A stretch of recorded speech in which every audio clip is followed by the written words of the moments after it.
Este vídeo é feito por fã. Caso tenha condições e deseje apoiar o autor e a editora, para que continuem com a publicação da obra, considere comprar a Light Novel pelos meios oficiais. Volume 8. Epílogo. Eoin tinha chegado ao movimentado porto da capital. O lugar estava agitado com o movimento de muitos outros dirigíveis. O coração de Finley se enchia de antecipação enquanto arrastava sua enorme mala de viagem atrás dela. Finalmente, vou viver na capital. Eu comparava a reação dela à de um caipira que viveu por anos no interior do Japão e, finalmente, se deparou com a cidade de Tóquio após anos sonhando em visitá-la. Quando cheguei aqui pela primeira vez, meu coração estava pesado de medo pela vida que me aguardava. Você está tão animada por morar aqui? Já esteve aqui dezenas de vezes, não é? Tínhamos desembarcado do Eoin e estávamos prestes a embarcar em um dirigível menor que nos levaria à cidade propriamente dita. Ange e Lívia estavam arrastando Noelle com elas para visitar a propriedade que o pai de Ange mantinha na capital, deixando-me na companhia de Luxon e Finley. Viver aqui é a parte importante. Vou me tornar uma garota da cidade, declarou Finley, recitando a mesma linha que já tinha ouvido de Jaina antes. É mesmo. E como você planeja viver aqui, exatamente? Eu poderia prever a resposta que ela me daria, mas perguntei sobre seus planos futuros de qualquer maneira. Claro que sim. Planejo me casar com alguém rico que já vive aqui, respondeu ela. Acertei em cheio. Vou encontrar um homem bonito, alto e extremamente rico. Mirando nas estrelas, boa sorte com isso. Espero que possa acordar para a realidade rapidamente. Não havia mal algum em ela passar um tempo sonhando alto com o impossível, mas ela também precisava encarar a verdade, e ajustar seu plano para ter uma pequena chance de se tornar realidade. Quanto mais cedo, melhor. Sabia que ela rejeitaria qualquer conselho que eu lhe desse de imediato. Ela estava convencida de que havia um príncipe perfeito lá fora, esperando apenas por ela. Às vezes eu esquecia que este mundo era tirado diretamente de um jogo otome. Os sonhos de Finley não eram tão distantes nesse paradigma, muitos príncipes e proeminentes herdeiros nobres se encaixavam em seus requisitos, então eu não podia dizer com certeza que ela nunca se casaria com alguém assim. Isso é o que tornava esse mundo tão louco. Tantas garotas fantasiavam sobre parceiros perfeitos porque os homens ideais existiam e estavam perto o suficiente para serem tocados, embora não necessariamente ao alcance. Todos nós frequentávamos a academia juntos, então elas podiam conversar com esses rapazes, mesmo que não acabassem se casando com eles. Isso era o suficiente para dar esperança às garotas. Eu meio que entendia como elas se sentiam. Se algum ícone cultural fosse para a minha escola e estivesse na mesma turma que eu, talvez desenvolvesse algumas fantasias próprias. Talvez até considerasse a possibilidade de nós dois nos tornarmos um casal. Por isso, achei bom que Finley tivesse um pouco de tempo para sonhar grande. A realidade era dura e implacável. A maioria das pessoas encontraria difícil seguir em frente sem o alívio proporcionado por suas imaginações. As bochechas de Finley se encheram de ar enquanto me encarava. Nenhuma imaginação mesmo. Não zombe de mim só porque você conseguiu realizar seus sonhos. Admito que eu era um dos sortudos. Consegui Ange, Lívia e Noelle como futuras esposas. Não tinha a intenção de esfregar meu sucesso na cara dela, mas também não ia me curvar a ela. Fui sortudo. Isso é tudo. Você está sendo sincero hoje, observou ela. Minha sinceridade é uma das minhas características mais encantadoras e proeminentes, sabe? E deixe-me ser franco, estou fora do jogo de namoros. Planejo terminar meus dias na escola em paz e harmonia. Descubra suas perspectivas de casamento por conta própria. Você nunca sabe quando parar de falar. Finley bufou e se virou para examinar a área com seu olhar curioso e investigativo. Muitos outros calouros estavam reunidos aqui para o primeiro período, e, assim como ela, estavam examinando inquietamente os arredores. A diferença mais notável no porto em comparação com quando cheguei aqui há 2 anos era como os meio-humanos estavam vestidos. Eu vi alguns deles trabalhando duro, com suor escorrendo pelos corpos enquanto trabalhavam. Mas não havia nenhum deles vestido com trajes finos, seguindo de perto as mulheres aristocráticas. Seu número não tinha diminuído, muitos estavam presentes, mas todos os meio-humanos que eu vi pareciam musculosos, fortes e perfeitamente adequados para o trabalho físico. Mestre, alguém se aproximando, Luxon me alertou do nada. Segui o olhar dele e descobri um jovem mimado, um calouro, com toda uma comitiva seguindo-o. Ele estava vindo em nossa direção, empurrando as pessoas para o lado enquanto caminhava.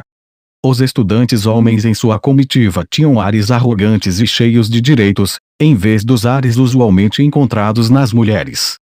Isso era um pouco estranho para mim, mas eu culpei a mudança na estrutura social da academia após a mudança de política. Finley estava ocupada olhando para outro lado e não percebeu a aproximação deles. Quando ela não se afastou imediatamente, o jovem nobre mimado a empurrou. Saia do caminho, feia. Ele não usou força suficiente para fazê-la voar, mas fez Finley tropeçar um pouco. O sangue subiu direto para sua cabeça enquanto ela retrucava: qual é o seu problema? Há 2 anos, seria impensável para um rapaz empurrar uma garota assim, mas o mesmo não podia ser dito agora. Os rapazes no grupo trocaram olhares. Então, eles riram e começaram a zombar dela. Você acredita nisso? Uma garota com essa atitude com homens? Aposto que você é uma caipira do interior, não é? Você está prestes a se formar sem nunca encontrar um parceiro para casar. Minha mandíbula quase caiu. Ah! Gritei internamente ao ouvir o que estava ouvindo. Isso era completamente oposto ao que era na minha primeira série. Não que fosse uma melhoria. Tudo que havia mudado era que agora os homens é que estavam se impondo, não as mulheres. As garotas da comitiva dele olharam para o chão, incapazes de dizer ou fazer qualquer coisa. Insultada, Finley retrucou: não zombe de mim. Vocês são os que estão tentando furar a fila. Vão para o fim. Sua voz alta chamou a atenção de todas as pessoas próximas. O rapaz a olhou com desdém enquanto cuspiu. Então, você é uma caipira que precisa desesperadamente aprender algumas maneiras. Não vou esquecer do seu rosto tão cedo, pode acreditar. A pequena embarcação finalmente chegou ao porto. Depois de dizer o que tinha a dizer, o rapaz se adiantou para embarcar nela. As pessoas ao redor não tentaram impedi-lo. Algumas pessoas na multidão me reconheceram, porém. Olha só, aquele cara ali. Não é aquele aluno do 3º ano. O senhor Leon, certo? De jeito nenhum. Estou falando sério. Eu o vi uma vez antes. Ouvi dizer que ele voltou de sua estadia no exterior. Tem que ser ele. Espera, então ele ouviu tudo o que aquele garoto disse, não é? Droga, ele basicamente chamou o Leon de caipira, não foi? Oh, meu Deus! A vida dele está praticamente acabada. Sussurros se espalharam por toda parte, tão altos que nem o mimado nobre os ignorou. Ele olhou ansiosamente para as pessoas reunidas. Eu estava planejando me vingar dele na academia, mas já era tarde demais. As pessoas já haviam notado minha presença. Constrangedor. Vou intimidar um pouco esse garoto e deixar por isso mesmo, decidi. Olá. Sou o irmão mais velho dessa caipira, disse. Desculpe, acho que acabamos atrapalhando o caminho. Quem é você? Ele manteve a bravata mesmo ao perguntar. Ainda não havia me reconhecido. Ah, eu sou apenas um aristocrata do interior, que por acaso tem o título de marquês. Marquês. Você não pode estar falando sério. Mortalmente sério.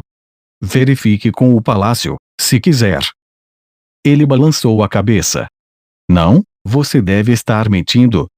Você melhor se desculpar imediatamente por tentar me enganar, senão. Não posso fazer isso, disse com um encolher de ombros. Honestamente, usar meu status assim para intimidar as pessoas me fazia sentir incrivelmente bem. Você está me zoando. O lado negativo é que você nunca sabe quando vai se deparar com alguém mais assustador do que você. Agir com arrogância desenfreada o suficiente pode fazer você perceber que menosprezou alguém que está muito acima de você. Minha política é manter um perfil baixo, pesquisar a pessoa envolvida e dar o troco depois de ter todas as informações, mas não posso ignorar as ações desse palerma. Deixá-lo sair impune daria a alguns idiotas a ideia de que eles podem passar por cima de mim. Há um monte de pessoas ignorantes por aí como esse garoto mimado. Vocês calouros estão causando transtornos. Sejam bonzinhos e entrem na fila. Estreitei meus olhos enquanto o encarava, junto com a comitiva dele. O garoto em questão desviou o olhar e começou a fugir para o navio. Eu o agarrei pelo ombro. Num tom baixo, rosnei, isso não é o final da fila. Ele gritou de medo antes de se encolher na direção que eu sugeri. Ele e seus seguidores obedientemente se reuniram no final da fila. Com esse problema resolvido, pressionei minha mão nas costas de Finley para guiá-la até o pequeno navio. Fileiras de assentos ficavam alinhadas dentro da embarcação, todos equipados com cintos de segurança. Os dois de nós encontramos um lugar para sentar juntos e, assim que nos acomodamos, Finley começou a reclamar sobre aquele garoto. O que deu nele? Não é atitude para se ter com uma garota. Sim, eu concordo. E o que deu em você? Por que não revelou seu nome assim que ele fez aquilo? Dei de ombros. Eu odeio me envolver em conflitos. Você pretende ir retribuir mais tarde, disse Luxon. Ele não havia comprado minha desculpa nem por um momento. Seus métodos são realmente dissimulados, mestre. Finley esqueceu completamente o desrespeito que havia sofrido. Isso é muito pior, zombou ela, afastando-se de mim para criar um espaço mínimo entre nós. Rude. Eu não ia fazer nada tão exagerado. Eu pretendia investigar a família dele, garantir que eu estivesse em uma posição superior e depois abordá-lo alguns dias depois e lembrá-lo casualmente de todo o incidente. Seus colegas já teriam falado de mim muito antes disso, e o medo crescente que isso instigaria nele seria mais do que suficiente como vingança. Eu só ia dar uma cutucada verbal nele quando inevitavelmente nos encontrarmos de novo na escola, eu disse. Pequeno, Luxon respondeu. Você deveria estar elogiando minha magnanimidade ao deixar por isso mesmo. De qualquer forma. Eu continuei enquanto olhava ao redor para os outros passageiros. Havia uma clara e desconhecida mudança de poder entre homens e mulheres, pelo menos com relação aos calouros. Isso não estava lá quando eu comecei na escola. Meu quarto é ainda maior do que era da última vez. Suspirei, contemplando a visão do meu quarto no dormitório. Era muito grande para qualquer estudante normal.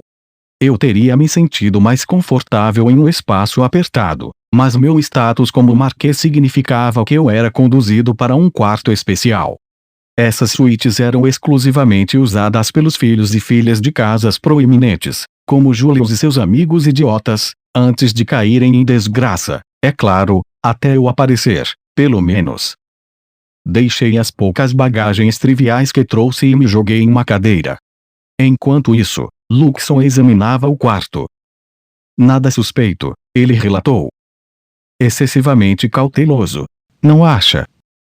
É você quem deveria estar mais vigilante, eu diria. Mais importante, suspeito que Marie e os outros logo queiram se encontrar com você. Marie provavelmente já tinha recebido notícias do meu retorno através de Cleare, então ele estava certo, ela viria me ver em breve. Acho que poderia preparar um pouco de chá e petiscos, então. Me levantei da cadeira e retirei os doces que comprei como presentes. Os alinhei cuidadosamente na mesa. Luxon girou em volta de mim em círculos. O que foi? Tem algo que você quer dizer? Perguntei. Nada. Só achei que você parecia estar se divertindo muito. Você está tão animado para ver a Marie, suponho. Idiota, estou preparando essas coisas para mostrar minha gratidão. Ela se esforçou muito para reunir informações. Ela é como um cavalo. Ela faz um ótimo trabalho se você agitar uma cenoura na frente dela. De fato, você tem sua ex-irmã bem entendida. Não deveria ficar surpreso com o quanto está obcecado por ela. Você não entende. Há uma grande diferença entre irmãs que são parentes de sangue e aquelas que não são. Aquelas duas eram como anjos descidos dos céus. Maria é uma história diferente. Obviamente. Como você esquece facilmente. Nesta vida, você e a Marie também não são parentes de sangue, disse Luxon. Por sua lógica, Marie também não cairia na mesma categoria. Um anjo descido dos céus, como você colocou. Ela é minha irmã de alma. De jeito nenhum, ela não está na mesma categoria. Houve uma pequena pausa. Irmã de alma. Ah, então você a colocou em uma categoria extraordinária por conta própria. Sim, ela é extraordinária, tudo bem. Extraordinariamente irritante. Então você diz, mas mesmo assim você faz questão de fornecer chá e petiscos para ela. Acho isso bem estranho. Eu disse a você, é uma isca. Lembra disso? Cavalo. Cenoura. Além disso, Luxon havia relatado o esforço dela. Não me mataria mostrar um pouco de gentileza em troca. Era um reforço positivo. Maria aprenderia que um bom trabalho significava ser recompensada com deliciosos petiscos. Isso a incentivaria a seguir na direção certa. Como chegamos a isso, porém? Perguntei-me. Em nossa vida anterior, Marie só era tentada por produtos de marca ou luxos igualmente caros.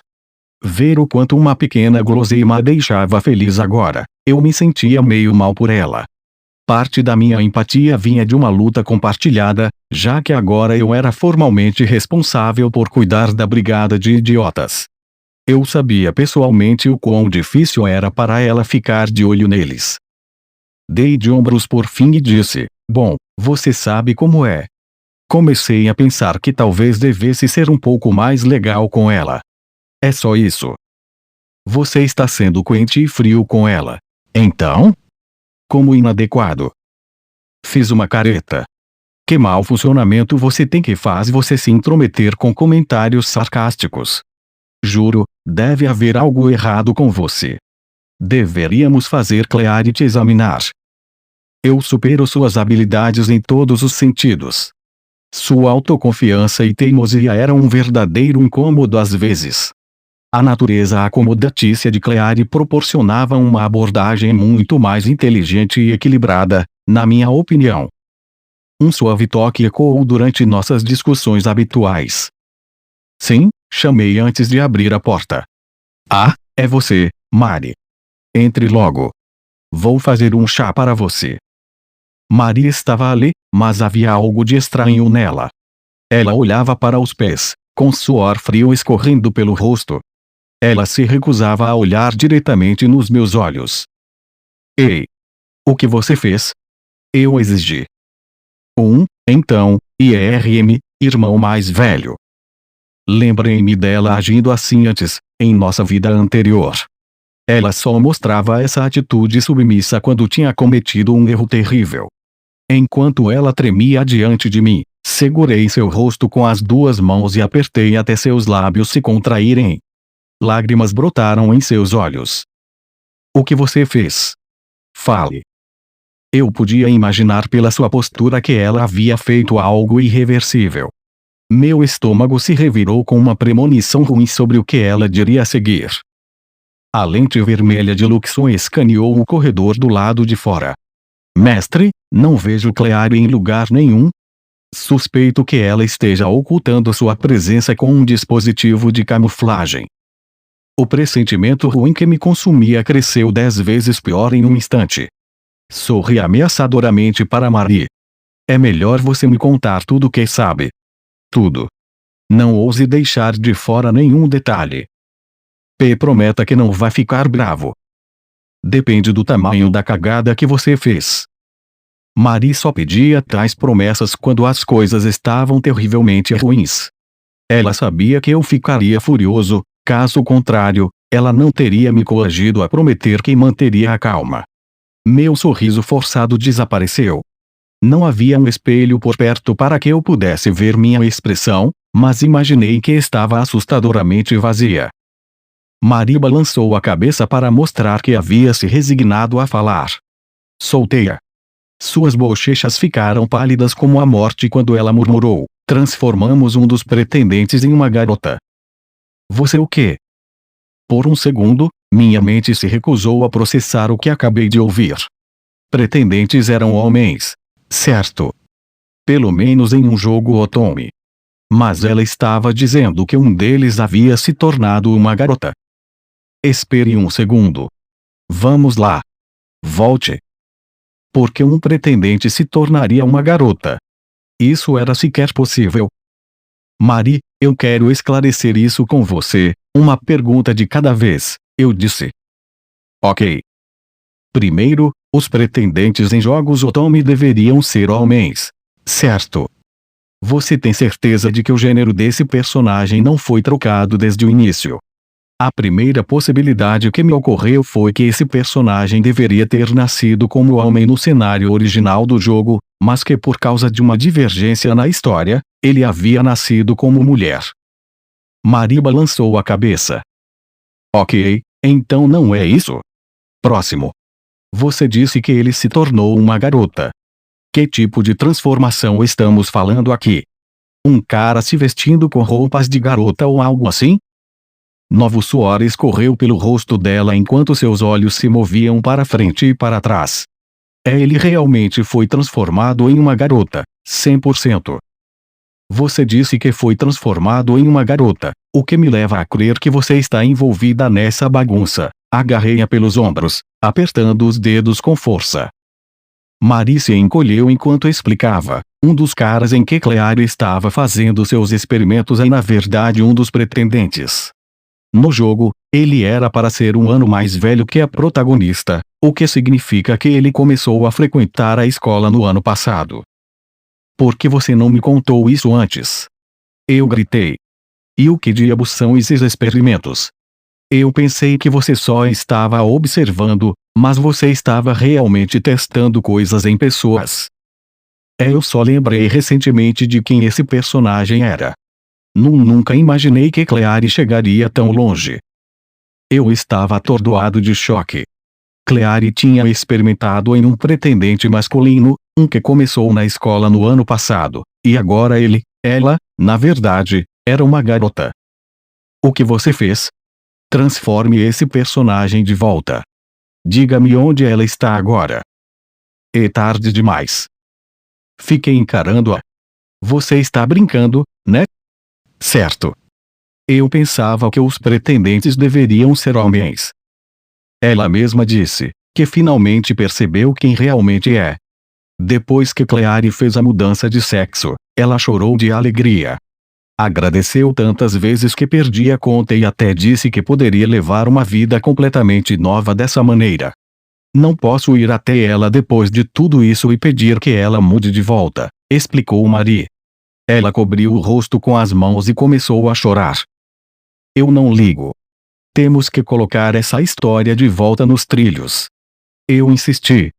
Minha mente estava confusa com essa revelação chocante. Não posso recomendar que você faça isso, interrompeu Luxon. Por que não? A pessoa em questão pediu essa mudança de sexo. Eu não tenho detalhes suficientes para julgar com certeza, mas suspeito que ela resistirá se você tentar forçar a mudança de volta. Além disso, se essa pessoa é mentalmente uma mulher, é possível que ela prefira homens em vez de mulheres. Mesmo se você reverter tudo isso à força, as chances de sucesso são extremamente baixas. Pelo sucesso, eu presumi que ele queria dizer que esse personagem ficasse junto com a protagonista designada.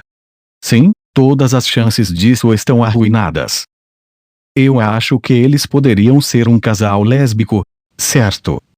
Perguntei, com a vã esperança de que esse personagem, mesmo após se tornar uma garota, pudesse ainda ser um pretendente viável. Meus olhos se voltaram para Marie. Ela estava tremendo tanto quanto sempre. Quando falei com ela, ela estava animada e falou sobre o sonho de namorar um homem masculino, disse Marie, reforçando as suspeitas de Luxon. Então, e agora? Marie e eu nos ajoelhamos no chão com as mãos. Se eu soubesse que isso aconteceria, nunca teria deixado Marie e Claire na capital. Eu e Luxon deveríamos ter cuidado disso, disse. Eu questiono se isso é verdade, disse Luxon. Se você se lembrar, havia o assunto do seu irmão mais velho e aquela reunião de casamento. Considerando o quão espetacularmente você falhou lá, suponho que as coisas seriam muito piores aqui na capital se você tivesse ficado. A cabeça de Marie se levantou. Do que você está falando sobre uma reunião de casamento? Luxon respondeu por mim. O irmão mais velho de Mestre foi convidado para uma reunião de casamento com Dorothy da casa Roseblade. Inicialmente, ele não estava a favor do acordo e esperava arruiná-lo. Se ninguém tivesse intervindo, teria falhado conforme ele desejava. Mas Mestre ofereceu sua ajuda e garantiu um sucesso retumbante. As chances de sucesso entre esses dois eram extremamente baixas, para dizer o mínimo. Marie franziu o nariz para mim. O que você fez? Você é a última pessoa de quem eu quero ouvir isso. Agora, onde está Claire? Ela fugiu. Para registro, 99% dessa bagunça é culpa dela. Eu marchei pelos terrenos da escola com uma espingarda na mão.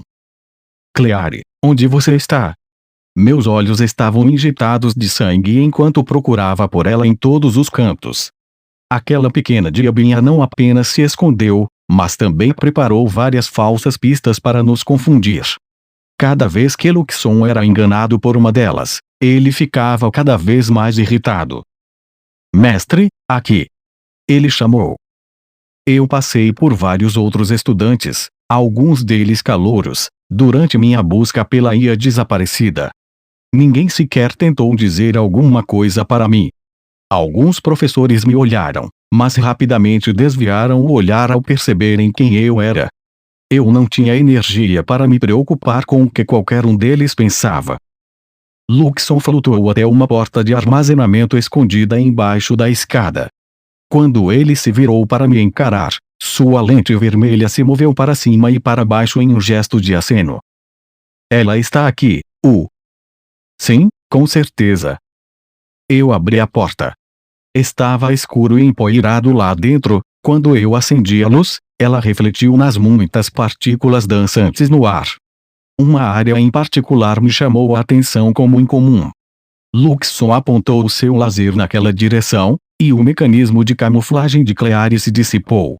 Ela apareceu das sombras imediatamente.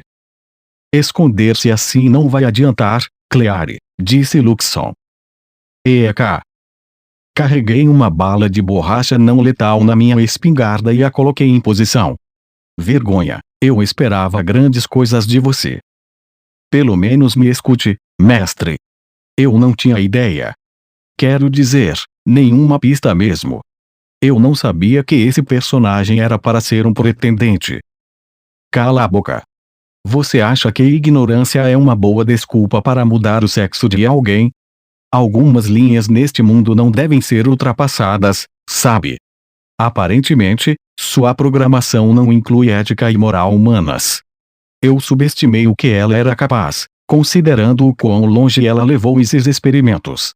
Eu me permiti esquecer que, assim como Luxon, ela era uma perigosa inteligência artificial produzida pela antiga humanidade. Eu tenho ética e moral programadas em mim. Só se aplicam apenas à antiga raça humana. Não se estendem à nova humanidade. Eu inclinei a cabeça para o lado. Ah, sim? O que significa que elas não se aplicam a mim também, suponho. Não. Você e Ri são classificados separadamente da nova humanidade. Luxon, não fique aí parado olhando. Me ajude. Claire implorou. Claire, você me decepciona, disse Luxon friamente. Ele estava de mau humor depois de ser enganado por suas falsas pistas várias vezes. Quaisquer que sejam suas desculpas, o fato é que você falhou em cumprir as ordens que o mestre lhe deu. O que é de errado com o que eu fiz? Quem se importa com o que acontece com uma pessoa? Há muitas outras pessoas para ocupar o lugar dela, não é? Ela estava certa nesse ponto. Tínhamos os outros pretendentes masculinos à nossa disposição, mas perder um deles afetaria muito a história. Esse pretendente em particular poderia muito bem acabar com a protagonista, se não tivéssemos intervindo. É sua culpa que estamos com um candidato a menos, eu sibilei. E longe de se arrepender, você nos fez perder tempo. Isso me irrita. Eu concordo inteiramente, disse Luxon. Clary percebeu que nenhum de nós mudaria de ideia e começou a resmungar. Sacrifícios são necessários para fazer as coisas acontecerem às vezes. A humanidade nunca teria se desenvolvido tanto sem eles. Tudo o que fiz foi tratar um dos novos humanos como meu sujeito experimental, entendeu? Não há nada de errado com isso. É mera coincidência que esse mesmo sujeito tenha acabado sendo um pretendente. Eu sou inocente. Você está louca. Alguém que muda o sexo biológico de uma pessoa sob a desculpa de ser um experimento está longe de ser inocente. Não havia leis no reino de Oxford que proibissem a mudança de sexo de uma pessoa, apenas porque aqueles no poder nunca haviam sequer considerado isso como uma possibilidade. No entanto, a questão não era a legalidade aqui. Isso era uma questão de moral básica. Alguma última palavra, Clary? Apontei o cano da minha arma para ela. Resignada ao seu destino, Clary estava relutante em desistir sem lutar. Ela gritou: a nova humanidade deveria simplesmente desaparecer de uma vez por todas. Eu apertei o gatilho. A bala de borracha atingiu o corpo robótico de Clary, fazendo com que ela se movesse como uma bola de pinball ao redor do depósito. Eventualmente, ela parou perto dos meus pés. Aquilo foi apenas cruel. Você é um monstro, ela disse acusadoramente. Longe de ser tão monstruoso quanto alguém que leva seus experimentos tão longe, respondi. Clary percebeu que nenhum de nós mudaria de ideia e começou a resmungar. Sacrifícios são necessários para fazer as coisas acontecerem às vezes. A humanidade nunca teria se desenvolvido tanto sem eles. Tudo o que fiz foi tratar um dos novos humanos como meu sujeito experimental, entendeu? Não há nada de errado com isso. É mera coincidência que esse mesmo sujeito tenha acabado sendo um pretendente. Eu sou inocente. Você está louca. Alguém que muda o sexo biológico de uma pessoa sob a desculpa de ser um experimento está longe de ser inocente. Não havia leis no reino de Oxford que proibissem a mudança de sexo de uma pessoa, apenas porque aqueles no poder nunca haviam sequer considerado isso como uma possibilidade. No entanto, a questão não era a legalidade aqui. Isso era uma questão de moral básica. Alguma última palavra, Clary? Apontei o cano da minha arma para ela. Resignada ao seu destino, Clary estava relutante em desistir sem lutar. Ela gritou: a nova humanidade deveria simplesmente desaparecer de uma vez por todas. Eu apertei o gatilho. A bala de borracha atingiu o corpo robótico de Clary, fazendo com que ela se movesse como uma bola de pinball ao redor do depósito. Eventualmente, ela parou perto dos meus pés. Aquilo foi apenas cruel. Você é um monstro, ela disse acusadoramente. Longe de ser tão monstruoso quanto alguém que leva seus experimentos tão longe, respondi. Tendo rastreado Clary e punido-a, ficamos com o grande problema que ela criou. Eu nunca imaginaria que um dos pretendentes do jogo se tornaria uma garota. Como diabos o terceiro capítulo desse jogo vai se desenrolar agora?